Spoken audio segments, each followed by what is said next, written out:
Lollipop এতিয়া আধাৰশিলা স্থাপন কৰি কিবা লাভ আছে নেকি? মাত্ৰ প্ৰমোদ বড়োৰ আয়ুষ এতিয়া 10 দিনো নাই, আয়ুষ শেষ। প্ৰমোদ বড়োৰ চৰকাৰৰ আয়ুষ শেষ। মৰাৰ আগে আগে মানুহ যেনেকৈ ধৰফৰাই তেনেকৈ ধৰফৰোৱাৰ বাহিৰে এইটো একো নহয়। ললিপপ এইবিলাক কাম কোনো সমাধান নহয়। 4.5 বছৰ 5 বছৰেদি তেওঁ খালি মেলা আৰু খেলা এই দুটা পাতি থাকিলে। এতিয়া আধাৰশিলা, মেলা খেলা আৰু আধাৰশিলা এইটোই হ'ল প্ৰমোদ বড়োৰ নীতি। এইবিলাক আধাৰশিলা তেনেকেই চন পৰি যাব। এইবিলাক কোনো কাম কৰাৰ উদ্দেশ্যে বা কমপ্লিট কৰাৰ উদ্দেশ্যে মানে দিয়া আধাৰশিলা নহয়। এইবিলাক জাষ্ট মানে নিৰ্বাচনী ললিপপ।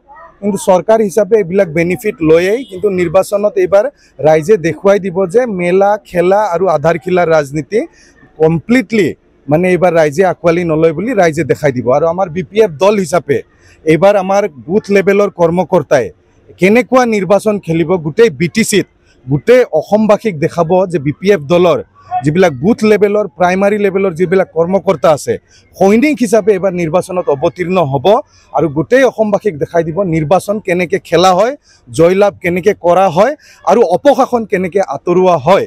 এইবাৰ BPF দলৰ কৰ্মকৰ্তাই দেখাই দিব। গুমা সমষ্টিত এইবাৰ সুনামি আহিছে। সকলো মানে প্ৰাইমাৰীত সকলো গাঁৱত চুবাত এইবাৰ খালি ইন্তাজালিৰ নাম চলিছে।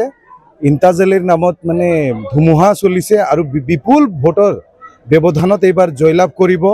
কংগ্ৰেছত এইবাৰ ইয়াতে কোনেও ভোট নিদিয়ে। আৰু লগতে BJP দলৰ যি সজল সিং আহিছে, তেওঁ যিহেতু শ্ৰীৰামপুৰ সমষ্টিত যোৱাবাৰ কংগ্ৰেছৰ চিনত জিকি ফেলে গাদ্দাৰী কৰি শ্ৰীৰামপুৰবাসীক এৰি থৈ আহিলে, আধা ঘণ্টাত বিক্ৰী হ'ল। গতিকে সজল সিঙক ইয়াৰ ৰাইজে আঁকোৱালি ল'ব খোজা নাই। মানে ইন্তাজালি ডাঙৰীয়াই BPF দলৰ পৰা এইবাৰ গুমা সমষ্টিত বিপুল ভোটত জয়যুক্ত হ'ব।